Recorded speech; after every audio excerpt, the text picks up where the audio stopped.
Ooh.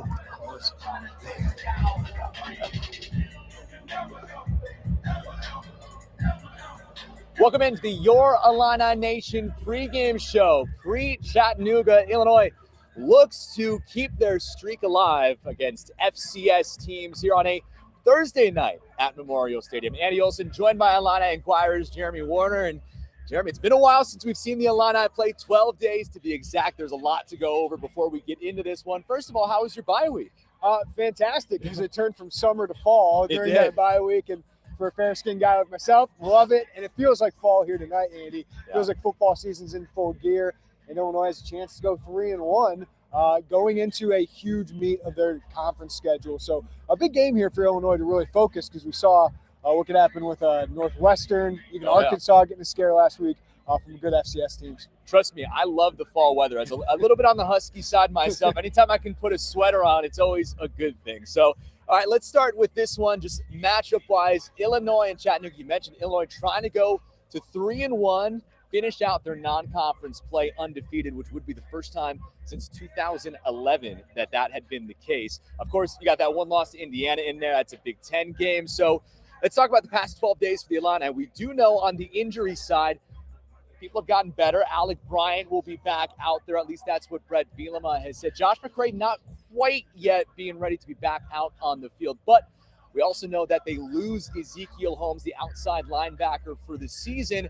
So that leaves a big role open for guys like Bryant and true freshman Gabe Akis to step into that role. What do you make on that injury front about replacing Holmes on that outside linebacker side? Yeah, Ezekiel Holmes was just a solid veteran presence for them, a fifth-year guy that really knew this defense well. But to be honest with you, he was one of the guys I had kind of pegged of, is he a guy that maybe moves into a rotational role, backup role, if one of the younger guys, Alec Bryant or Gabe Akis, really performs well. So I don't want to diminish Ezekiel Holmes losing him, because that does hurt your depth. And he's a really good player against the run. But we've seen Gabe Akis. He's a very gifted pass rusher, 2 sacks in the last game. The only other true freshman to do that were 2 pretty good ones. It's Simeon Rice and Bobby Roundtree. So obviously Gabe Akis, a natural pass rusher. And Alec Bryant came in and rushed the passer on third downs against Indiana and did a really good job. Got some pressures on Indiana during that game. What I want to see from those 2 guys is how do they do on first and second down? Because when you got Wisconsin, Iowa, Minnesota all coming up, what do those teams do well? They run the ball. What do you do in the Big Ten? You run the ball. Those guys have to show they can be good on first and second downs, be good against the run. But clearly, Bryant and Akis are 2 very talented players at a position Illinois felt good about coming into the year. But I do think going up against a lower-level team like Chattanooga is really good practice for them in that spot. Yeah, I imagine we're going to see a lot of the young guys tonight. I believe Bielema had clarified that guys like Akis and Matthew Bailey weren't on track for that red shirt, but we know that these freshmen can play up to 4 games, and it's a good opportunity against an FCS opponent. Also during the bye week, some time for Illinois to do some self-scouting in those 12 days, as well as get some of those scout team guys some more reps. I mean, we've been talking to the coaches, it seems like, all 12 days about who's getting reps and things like that. But most importantly, as we're getting close, we got to keep a lookout behind us. You guys better watch out for us out there. As I was saying, though, some scout teams guys getting some time in practice. How important is the way that Illinois has these bye weeks spaced out? Because after 3 games, they have this bye. 4 games, they have another bye, finished out with 5 games. So it's a really good time to get those guys, the starters, some rest, and the guys that are on the scout team some more time. It's part of the reason Brett Bielema loves these week 0 games. And you have to qualify for certain things. It's very hard to qualify for week 0 games. So the fact that Illinois got them 2 years in a row, I don't know if they're going to be able to be that fortunate moving forward, but it does work out extremely well. And that you get a bye week to rest, and you also get a bye week. More football is flying this way. You also get a bye week to self-evaluate, and it's a good time, a third of the way or a quarter of the way through the season, to do that. And I think Illinois did this well. What they liked about this Thursday night game, even though it might not be good for a crowd, is that you get 8 days to prepare for Wisconsin coming up. You had 12 days to prepare for this team. So I think that worked out really well for them as well. But I think it mostly starts on the offensive side of the ball. The defense, they can clean up some things. Sure. But this is right now looks like a very good defense yet again under Ryan Walters. Offensively, we can see the progress of moving the football down the field. This passing offense, Tommy DeVito has 600 passing yards, 6 touchdowns through 3 games, and hasn't thrown too many picks, right? A couple interceptions. They can improve certain things. Getting the ball down the field more accurately will be important. But it's really just taking care of the ball. 8 turnovers the last 2 games is the only reason Illinois is 2-1 instead of 3-0. If they would have turned the ball over 3 times in Indiana territory, this team would be maybe one of the talks of the Big Ten as a surprise. But they can get to 3-1 still, and maybe they needed some of those performances to kind of address these issues. They talk about ball security, practice ball security all the time. Barry Lundy said we practiced it more, we made it more of a focus, and I think just having in their head that, hey, we're getting in our own way. Otherwise, this offense can be pretty good as well. Yeah, and if we talk about the season in bunches like we kind of do with the bye weeks, you looked at this first 4-game slate in this schedule with your 3 non-conference games. You got Indiana in there as well.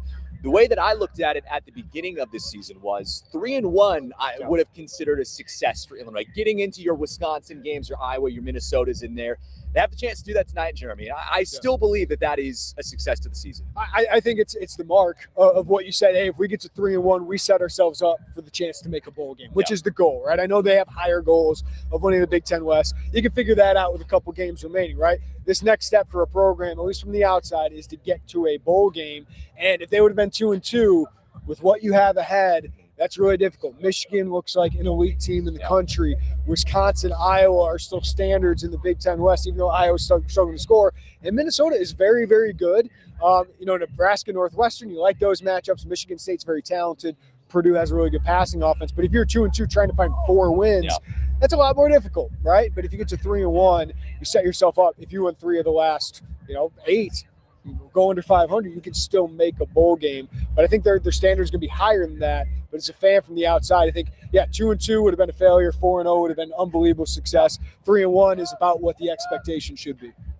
We got a heads up, a little bit behind us. We're always keeping an eye on that. But I agree with you. And the Big Ten West seems a little bit more, I don't want to say gettable for Illinois, but it's a little bit weaker. Sure it is. Yeah. But it's a little bit weaker than I think we had anticipated coming into this season as well. With Wisconsin losing that game against Wazoo, if Northwestern not looking very strong, Nebraska's out of head coach. Minnesota's the only one that has started perfect, and they haven't really had that really key big opponent yet either. Yeah, I think Wisconsin is still Wisconsin. They run the ball extremely well. They play great defense. I still think they have a great chance to win the Big Ten West if Graham Mertz, their quarterback, can be consistent. And I think we've seen flashes of him being pretty good. Illinois certainly did a couple years ago, but Iowa looks weakened, right? Yeah. I mean, their offense looks pathetic. And while they're hard to score on, they are very good defense, great special teams.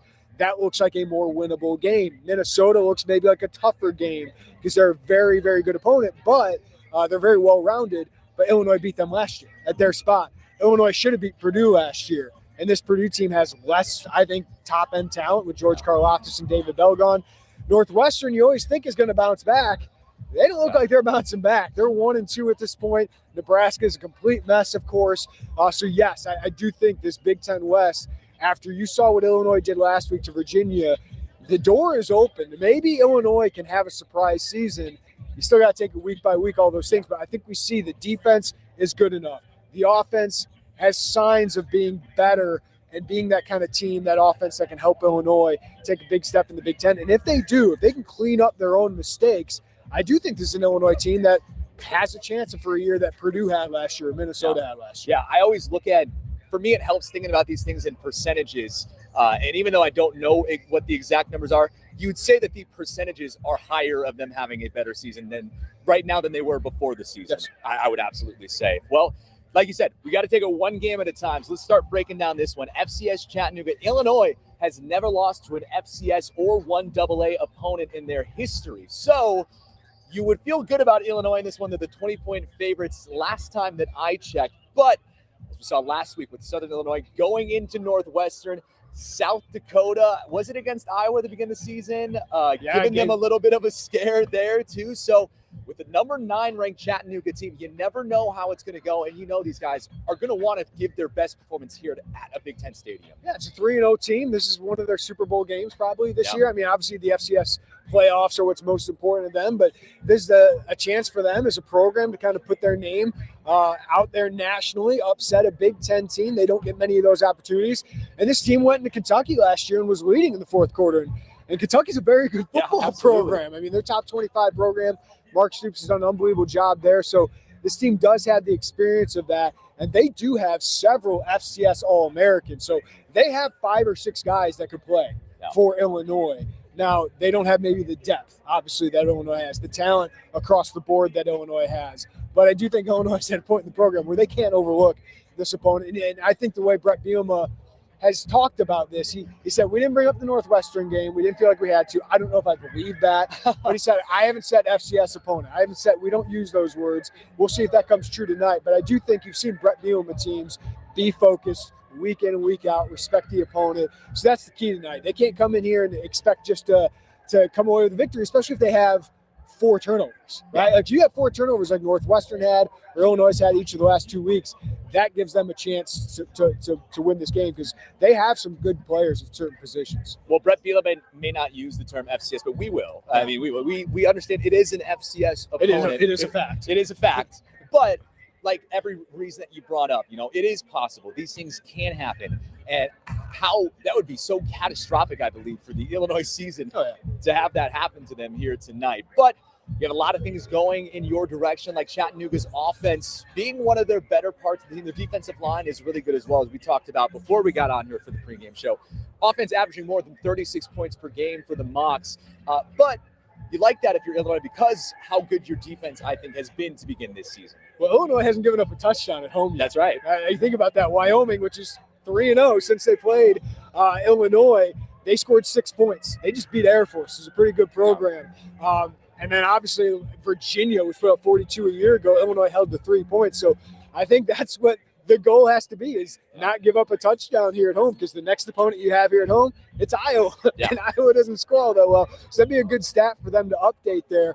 But I think you feel confident in Ryan Walters' defense. But obviously this team, Chattanooga, has success at the SCS level. Preston Hutchinson has come in, an Eastern Michigan transfer a couple years ago. An Eastern Michigan quarterback put up some good numbers against Lovie Smith's defense. But I think if you've got to feel confident about Ryan Walters. That's what gives you faith that Illinois is turning the corners, that they can rely on certain things every game. And one of those things is certainly Ryan Walters' defense, Chase Brown being the other one.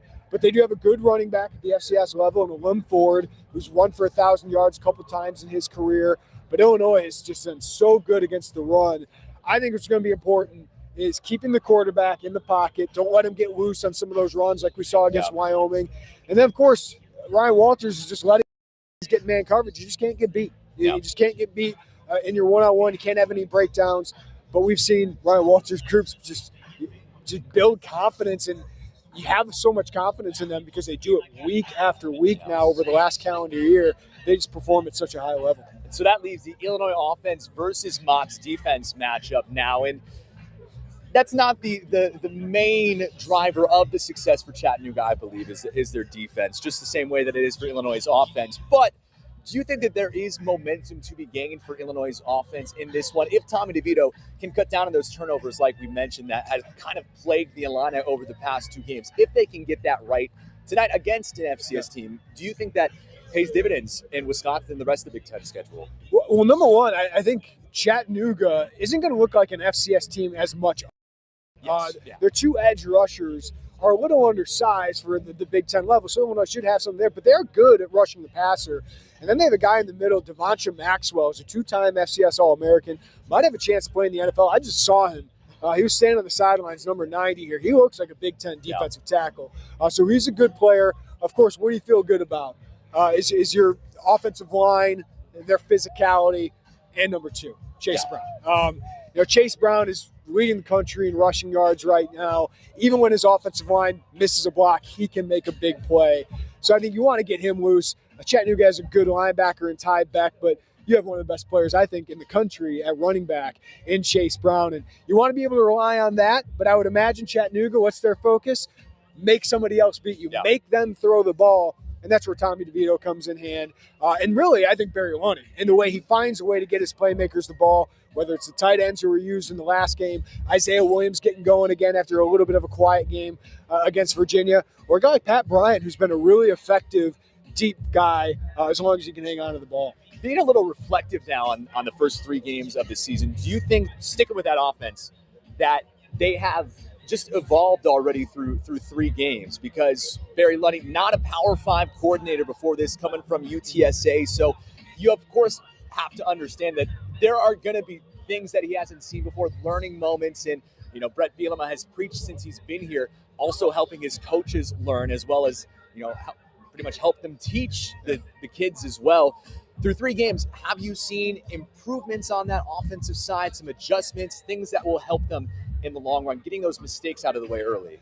Yeah, I'm not sure like Barry Lunny's had to change a ton. He's going to learn from his personnel. I think, early on they wanted to try to do some more power runs between the guards. I think they've realized that might not be their game, that they need to get to the outside, their left side of the line. Isaiah Adams and Julian Pearl are a real strength. Alex Palczewski's playing extremely well. Pilstrom and Chrysler have kind of taken some time to get there. And I think they're learning about who their personnel are, and that a guy like Pat Bryant is really effective. Last week I thought against Virginia, they made it a real ball of the tight ends, that they felt they need to use those guys a little bit more. Plus, maybe we need to rest Chase Brown at certain points, and Reggie Love maybe isn't Chase Brown, of course, but he can help us in spots. So I think you'll see that continue. But I think from our perspective, Andy, we've seen this offense is different. This offense is much more effective. I know you've only played Indiana, Virginia, but those are 2 Power 5 opponents. You're able to throw the ball. Whether it's screen passes, shovel passes down the field, this team can start to move the ball through the air. It's going to get harder, especially with Wisconsin and Iowa, 2 of the best defenses in the country.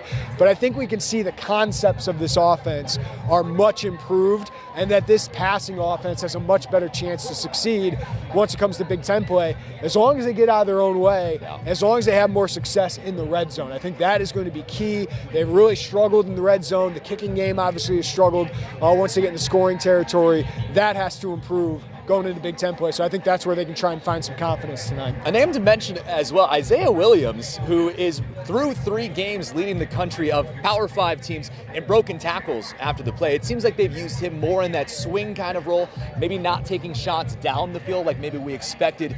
Do you think that still has to come along this offense as well? You mentioned Bryant can be good at that, but it seems like there's maybe not those opportunities to push the ball down the field like we wanted to have seen. They've tried. They just haven't been very effective at it, whether it's Tommy DeVito not being as accurate on those deep throws, or it's the receivers dropping the ball. I mean, Isaiah Williams is a really, really good player, and we've seen him add some strength to his game, stiff-arming people, getting through the goal line on a touch.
But Keith Randolph and Johnny Newton have just been unbelievable. Those guys, I saw some NFL, I was on the elevator with some NFL draft scouts coming down in the elevator, and those are two guys they're looking at, because Keith Randolph and Johnny Newton are future NFL players. We'll see how long Illinois can keep them, but if they keep playing at this level, they're probably going to be in the NFL next year. But that coincides with a secondary that is giving them time to get there. Exactly. Devin Witherspoon, I saw him in the first round of an NFL mock draft on CBS Sports this week.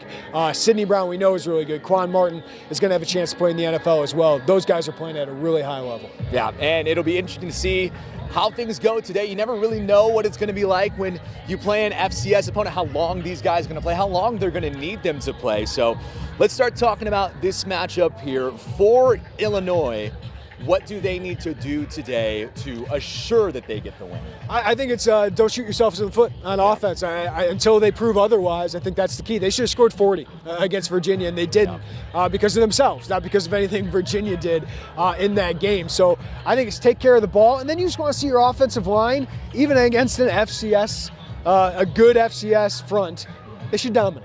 You want to see them be able to dominate, take that confidence going into Wisconsin. I don't think Illinois only wants to throw the ball 10 times tonight. I think they want to get as much reps as possible going up against a team. They're going to have to throw the ball in Wisconsin. But you do want to see the offensive line and Chase Brown impose their will. And then defensively, just keep doing what you're doing. They are just playing at such a high level. Another key, I think, is make field goals. Caleb Griffin has struggled in his first 3 games. I think the operation has struggled. The snaps and the holding hasn't been as great either this year. So that's something you want to see get going as well.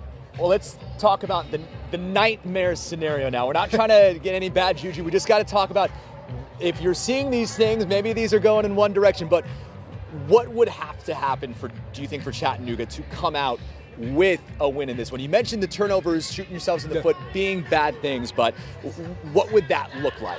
I think it would have to be an undisciplined football team, which we've seen penalties, we've seen turnovers, so we've seen flashes of Illinois getting in its own way, but I would be shocked if they came out and acted like they won from the first snap. I would be shocked at that, just because I think this coaching staff is really good. So more than any other time in me covering Illinois, I have confidence in Illinois in a game like this against a lower level opponent, of not overlooking them. And I think the fact that they got 8 days to think about Wisconsin, that they're not already thinking about them, I think really helps. And let's be honest, Illinois had 12 days of rest, while Chattanooga played 5 days ago. So that's another huge advantage for Illinois coming into this game. But they would have to turn over the ball 4 or 5 times. I think they'd have to have 100 yards of penalty yards. I think it's nothing against Chattanooga. It's just they have 5 or 6 guys I think have a chance to play for Illinois. They shouldn't be able to compete in this kind of game. They're a good team, and they will take advantage of, just like Southern Illinois, who is top 10 in the preseason, if Illinois shoots itself in the foot like Northwestern. All right, those are the what ifs. You got your good scenario and your bad scenario now. Now let's go to predictions, Jeremy. What do you think is going to happen in this one? Yeah, I think Illinois is going to be able to play guys like Aiden Lawfrey late in this game in the fourth quarter, because I think they're going to win this one, because I believe in Ryan Walters' defense and I believe in Chase Brown. I think those are too much to overcome for Chattanooga. I just think they're outgunned and outmanned in this game. I feel like I'm doing Hamilton, the play there. But no, I think this Illinois team, I think, is pretty reliable in the things they do well. So as long as they keep the turnovers down, I think the offense should have one of its best days. And the defense, they only gave up 3 points to Brendan Armstrong in a Virginia team that is far more talented than this Chattanooga team. All right, score prediction, did you get that? I had 31-13. The more I think about it, more like 31-6 or 31-9 or something like that. I think this defense takes a lot of pride in keeping people out of the end zone. We saw the starters come back late in the fourth quarter when Virginia was making a drive, because they had pride in it. So I wouldn't be surprised if Ryan Walters keeps this group under 10, but I expect Illinois to cover that spread tonight. Yeah, I have been going back and forth as well, because I've been seeing some of the other score predictions. Some people have them getting over 10. Getting that touchdown. And maybe I imagine, a late one. I imagine, like it would have to be late in the game. You have the backups in.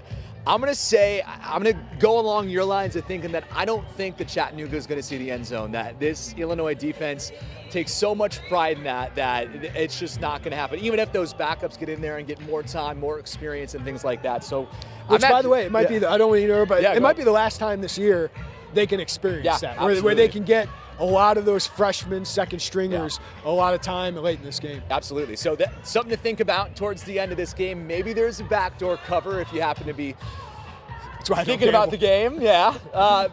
I'm going to go, and I hate that you picked one so close to what I was thinking. I'm going to go 34-6. All right. So I do think 2 field goals for Chattanooga, but I do think that Illinois covers this one pretty easily, and I think that they keep them out of the end zone. Yeah, I think for everything we think about, like top 10 FCS opponent, yeah, right? Like Wyoming's better than Chattanooga, right? Like maybe that'd be a fun game. Wyoming's better. Illinois beat them 38-6, and they won their next 3 games. Yeah. Virginia's better, even though they look terrible against Illinois.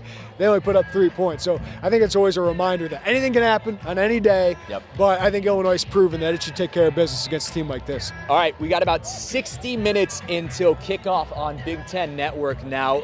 Jeremy, what can fans at home spend their time doing until that kickoff? We got our live updates. Joey Wagner has that going on right now. Derek Piper has an official visit primer for Dre Gibbs Lawthorne, the top 100 prospects. You can check that out. And if you're up late and you need some company talking to Illini, we will have our live podcast later tonight, so you can check that out as well. Yeah, we will have a podcast, 3-in-1 podcast as well. So if you want to listen to that, 1 tonight, 1 in the morning when you're going to work, whatever you want to do, it'll work out. We'll also have back here, wherever you're watching this, YouTube, Twitter, Facebook, wherever it happens to be, the website, WCIA.com, we'll have Brett Bielema's full post-game press conference. You can hear his thoughts immediately following the game. Hopefully it's a win. Those are a little bit more fun than lost press conferences, I would say. We'll also be back here on air, WCIA 3 at 10 o'clock with an update on the game. Won't be over yet. This one getting started a little bit late, 7:30, but we will give you the latest update then as well. So be sure to tune back in to Illini Inquirer, to WCIA later after the game. We hope you enjoy it. For Jeremy, I'm Andy. We will see you back here later, and enjoy the game.